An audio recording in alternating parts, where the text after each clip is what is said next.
Ladies and gentlemen, boys and girls, children of all ages, wrestling fans, and sports entertainment fans, welcome to the No Shave Man Cave. I'm ElliJare, and welcome. My word, it has been a month of Sundays since I've been riding dirty, riding solo. It is awesome to be here, and I couldn't be, um, more couldn't be couldn't to be riding solo. So JT, he's holding it down. So appreciate everything that you're doing for the customers and for your family. Like I said, we're going to be trying to record as much as we possibly can, and there will be times where we are going to take this little show on the road, and we're gonna be doing some shows a little solo, not solo Sikoa style. Yeah, don't give me the thumb.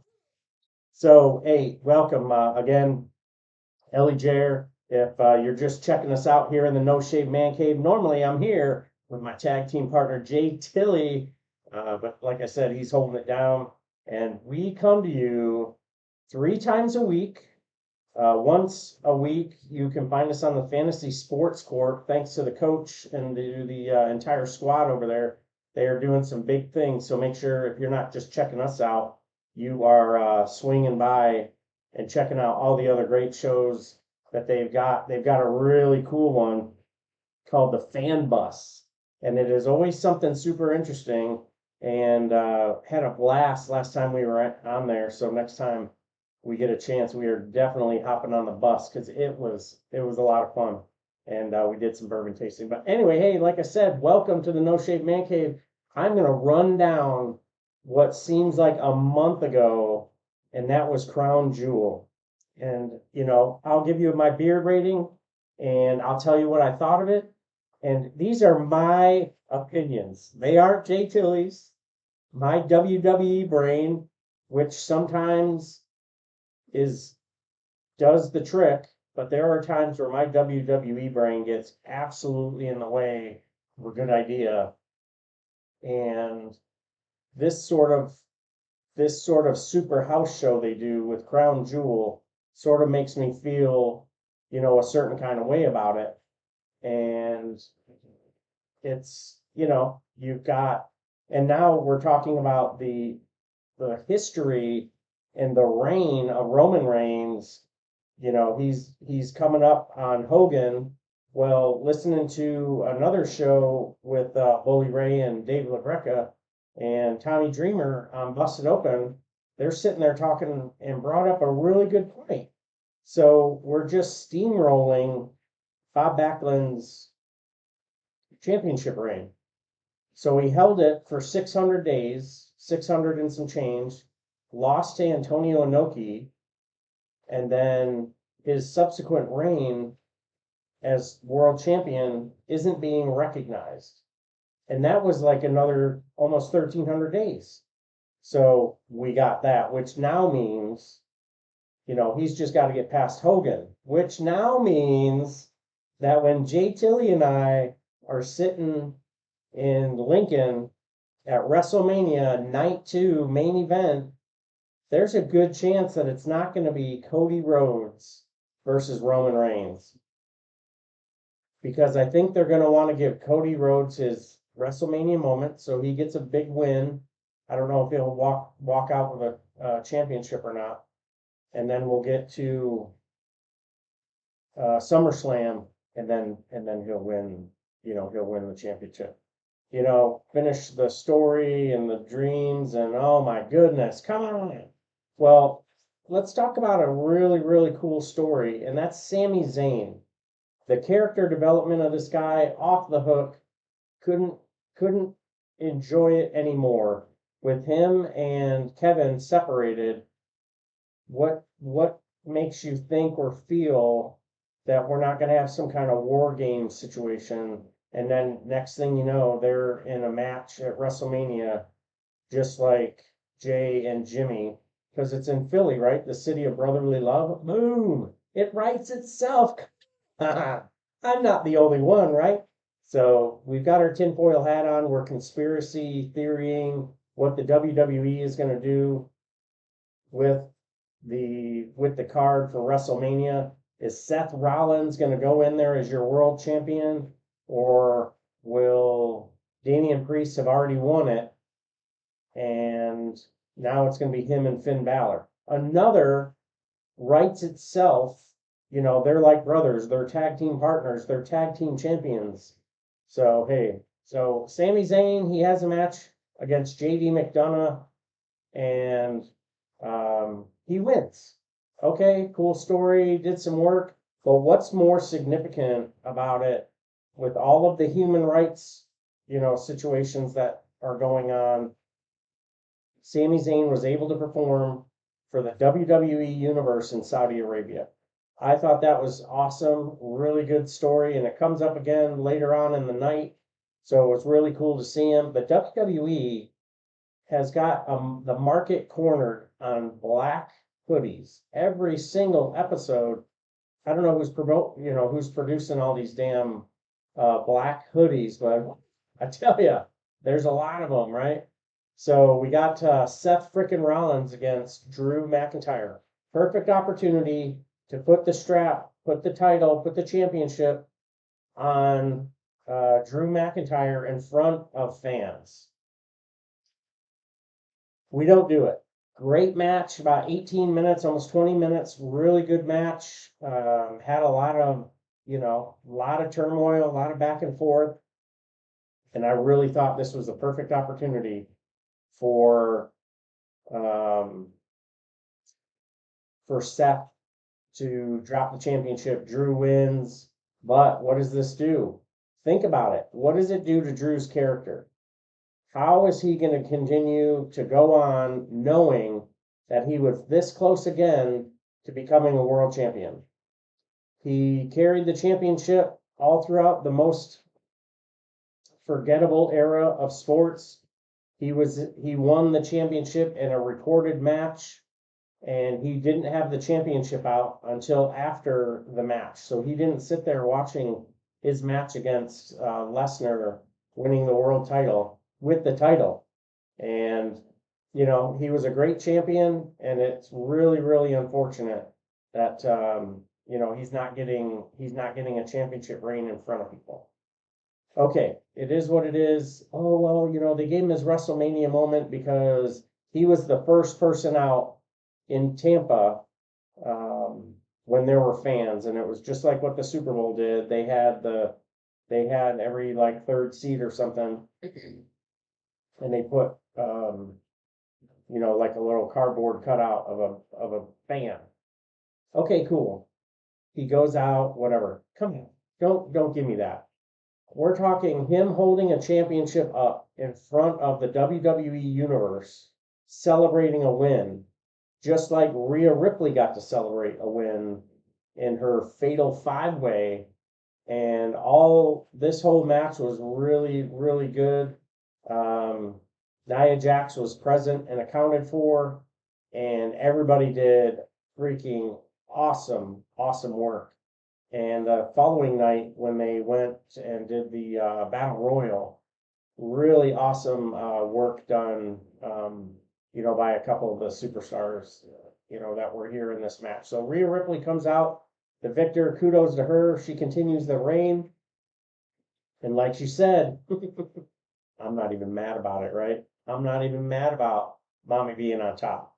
So, it's sometimes it's lonely on the top. So we'll see what happens with, how this story is unfolding, because Rhea Ripley is the leader, not leader of Judgment Day.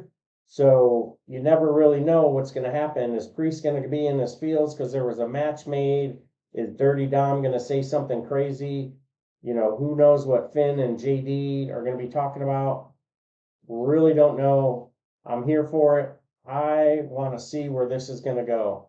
Do I think that we're going to see another member of Judgment Day? You see and hear, Rhea Ripley talking to the superstars behind the scenes. You know, you get her talking with Seth Rollins, you get her talking with Drew McIntyre, and you know, it's sort of an international group. Um, you know, so you know, it could be Drew, but does Drew really need an entourage right now? He never had before when he was 3MB. Very, very forgettable, right? So, interesting how this story is starting to unfold. Every now and then you think, oh, wait a minute, Priest is about to get booted out. Oh, no, wait a minute, something's going to happen. Oh, yeah, they're good. So, is Priest the one who leaves? And what is the catalyst? What is the straw that breaks the back? And, you know, is it going to be a poke by Cody Rhodes? Is Cody Rhodes going to become the new leader of Judgment Day? Is, you know, some other, and I'm just throwing that out there. I don't think there's any chance in hell that, you know, comes to fruition. But nonetheless, Rhea Ripley, great, you know, great story, great match in the ring. You got Dirty Dom popping up on NXT, having decent matches, and he is so hated that the character work is just, it's like, it's just writing itself, right? And you you hate to love him, you love to hate him. He's Dirty Dom, um, just shit heel, right? So no, that's super awesome. Kudos to her. Kudos to you know, the gear people who got together and made all of their gear. They should be absolutely commended. And you know, listening to another show when they were talking about the first iteration, no women. The second iteration of Crown Jewel, no women. And then it was they had to wear like, you know, blackout gear with oversized t-shirts and all this other stuff. I totally get, you know, don't objectify and blah, blah, blah. But that's like part of their character. It's their gear. And it's what we associate their character with. You know, Rey Mysterio has his mask, Sting has his makeup, Rhea Ripley with that black and purple gear that she's rocking. I'm trying to figure out what Dirty Dom has got going on. Sometimes he's got some outlandish boots, sometimes he doesn't.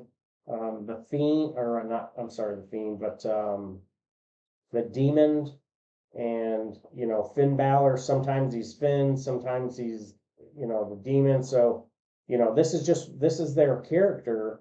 So, awesome gear, really enjoyed it, thought the match did some good business, and kudos to Rhea. She comes out on top, and, you know, she was the victor, but I don't think anybody like lost, you know what I mean? Now, Nia Jax, the subsequent night, when or Monday night when she went face to face with the man, got burned to the ground. So they got to do something with her character work. So, you know, it's just sometimes it's tough to watch. Now, some character work that's really coming together is Solo Sikoa, and how, you know, he didn't talk for the longest. He talked on NXT. He comes to the main roster, doesn't talk, and then all of a sudden he starts talking, and somehow talks his way into a match with John freaking Cena. Now, what did it do for Theory? I'll wait.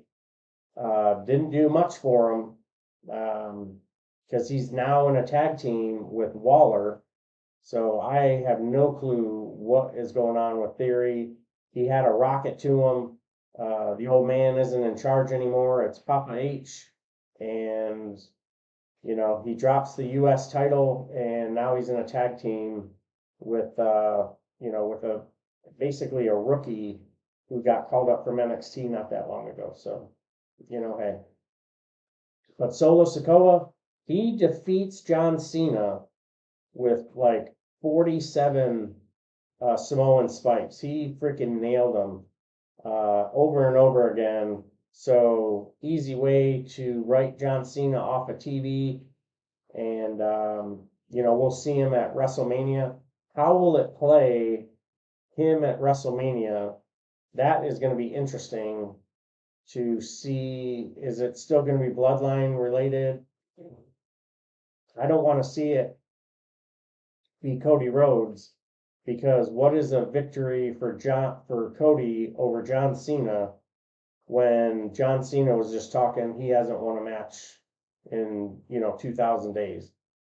Funny they mention the 2,000 days and they talk about all of that, and then they turn around and talk about how Roman Reigns 1,000+ days. So I thought, maybe I'm reading into it too much and giving WWE too much credit, but they're putting a lot of numbers out there, so there's probably a reason for it. Another, something that there's probably a reason for it, I'm going to go with social media presence, and that is the victory by Logan Paul over Rey Mysterio, and Logan is now your United States champion. Now, the United States Championship started my title purchasing when Coden and Ryland bought me a United States title. And I love the United States Championships. The red, white, and blue, I got it tattooed all over me. Cool design, very, very different than the other titles. All the other titles have the same cut, same look. The United States title does not have that same look as the other titles in the WWE. Different lineage, Dusty Rhodes has held the championship, Magnum TA held the championship. It's a prestigious title. When it was a WCW title, it wasn't necessarily whoever got the United States title was going to be the next world champion. That was usually the TV championship, which I've got one of those over here, all backwards here. So got you a world TV title right here, right next to the All Atlantic Championship. So you've got a new United States champion, and you can do a lot of stuff with this. And Logan Paul can play a terrible shit heel. He can talk the talk. He can do a lot of stuff. So him as the United States champion elevates that United States championship and really puts it, closer to the forefront. And this is going to be an interesting title reign because it's a celebrity / part-timer when we already have a part-timer in Roman Reigns as your world champion. So now you've got the second most prestigious title on the show. I just, I don't know. It's going to be interesting. He's going to have to show up, show out, and hopefully, we look at his United States Championship reign as a championship reign that he defended the title over and over and over and over again. Because that's not what you're getting from Roman Reigns. He's defended it like 100 times during his championship. I don't even think it's 90 actually. And he's wrestled, 5 times, and a couple of them on main pay-per-views were in a tag team. So there's that, right? So as we get closer to WrestleMania, the reign of Roman Reigns, the story of Cody Rhodes, what is that going to look like, right? We'll touch on Cody here in a little bit, but another championship reign that I'm waiting for it to take off and do something, and that's Io Sky. And on this show, we got to see Kari freaking Zane back with the WWE Universe, and I think that is freaking awesome. So, looking forward to see what dynamic Kari Zane adds to Damage Control. Is that the beginning of Damage? Is that the beginning of the end of Damage Control? Is Bayley gonna look to one or the other, and then they're both gonna turn on her? Are they both gonna turn on Io Sky, and now it's Io Sky and Kari Zane? You know, you're not really sure what is going to happen. Now, Bianca Belair had a really, really good match. Io Sky really did some phenomenal, phenomenal work. But I really think the right person won because I think this is going to be something that we're going to look back and go, that Crown Jewel Championship when catapulted her title reign to be something that it hadn't been to that point. Because, you know, everybody's championship reign has that match, has that moment. And, you know, same thing, Seth freaking Rollins walking around with the WWE World Championship and, you know, beautiful title created because they didn't want Roman Reigns to take the L because they wanted Roman Reigns to go and you know, break Hulk Hogan's record. They are rewriting wrestling history right before our eyes. And, you know, they're, you know, my New York Football Giants have won 4 Super Bowls. I wasn't a fan of the New York Giants during all of them, so I'm not like hooting and hollering. I've been a fan as part of the team for 2 Super Bowl wins. And, you know, I grew up a Buffalo Bills fan. If the Buffalo Bills were to win a Super Bowl, deep down in my heart, I would feel like a huge weight lifted off. And it's just you know, the Cubs went through it, the Red Sox went through it. Now, you know, if the Bills were to win a Super Bowl, I mean, that would just be freaking awesome considering the fan base, the Buffalo Bills, nobody circles the wagons like the Bills Mafia. They put babies through tables. You got to win a Super Bowl for that, right? Well, something similar to winning a freaking stinking Super Bowl is Cody Rhodes winning the WWE Universal Undisputed Championship. And once he does that, that will catapult him into the stratosphere like nobody's business. Now, we saw Damian Priest take the L, and I really thought that he was going to cash in and try and take the World Championship from Drew McIntyre. Wow. Because, you know, that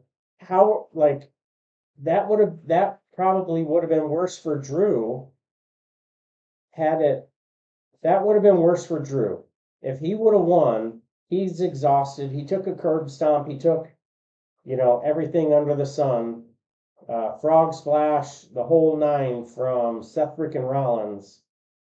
He gets the victory, and down comes Priest, and he cashes in. And Drew was a world champion all of 14 minutes or 14 seconds or whatever, right? About however long it took. And then you see Sami Zayn come up over the rail, grab the briefcase, and keep Priest from cashing in. And his rationalization was because we cannot let them win all of the champion, you know, hold all the gold and control the show more than they already do. Wow. That is freaking awesome. That is an awesome freaking story. And this is just going to keep getting better. So, you know, up until this point, I was like, this is a pretty good card. And, you know, I was awesome. It was awesome. Jay Tilly, myself, and Baker were all hanging out here. And, you know, we were kicking it by the pool, watching a little bit of wrestling, had some brisket, watching the show. Cody hits the crossroads. Damian Priest, he's counting his stars, getting a 3. The crowd was feeling it. They were really into it. It was a smaller crowd than what I felt like we normally see in Riyadh, but hey, it is what it is. It's this glorified house show that Saudi's paying tens of millions of dollars for. And hey, give the fans what they want. Let them go home happy. You didn't, I liked how we didn't drag out, Triple H and HBK. We didn't, not that it wouldn't have been fun to see Stone Cold, but we didn't, lump him out. Same thing, Brock Lesnar and all that. We didn't do all that. It was the roster that did the work. And I think the roster can stand on their own. Although, yeah, Logan Paul, he shows up and all this other stuff. But I really think the roster can do it now. They can hang, they can make it work. And, once they get the world title off of Roman Reigns, I think the product is going to improve even more, because then there is going to be uncertainty. The only uncertainty is he going to lose to Cody Rhodes at WrestleMania and not top Hulk Hogan's record? Or is he going to lose at SummerSlam, top Hogan's record? Cody is catapulted to the moon as the world champion, and now you can write that freaking story however you want.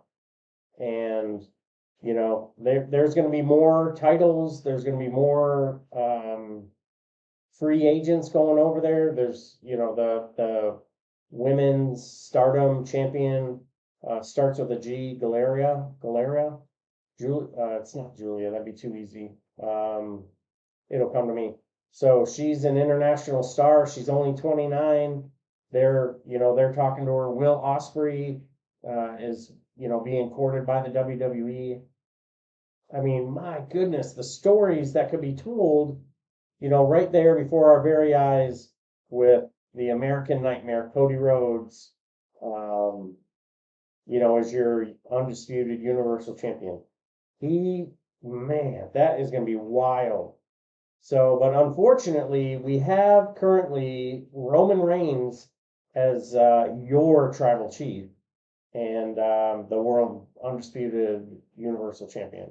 He has a match with LA Knight, who I am absolutely digging, and it was the longest match of the night, and I don't think it was the main event.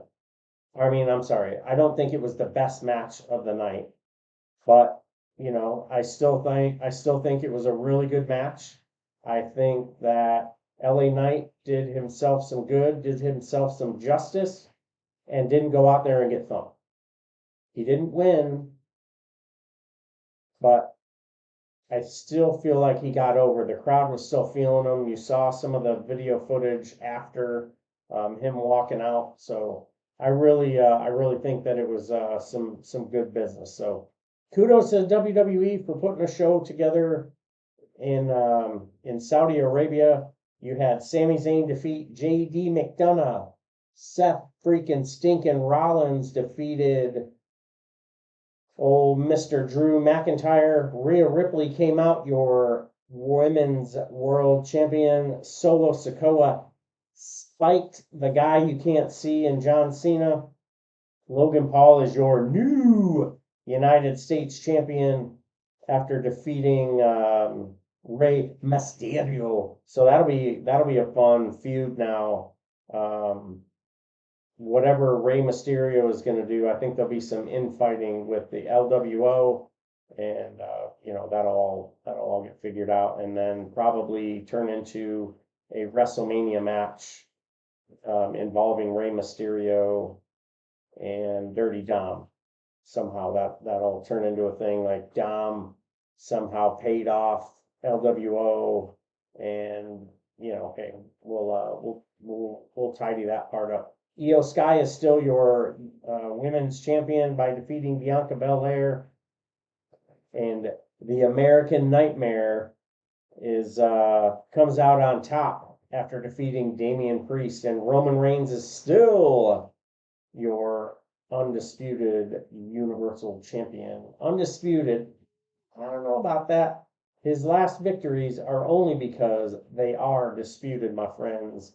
Well, until next time, my friends, my fam, thanks for checking us out here at the No Shave Man Cave. We'll be back very soon with some more wrestling talk. So until then, friends, fam, take care of yourselves, take care of each other, and we'll see you on the floor.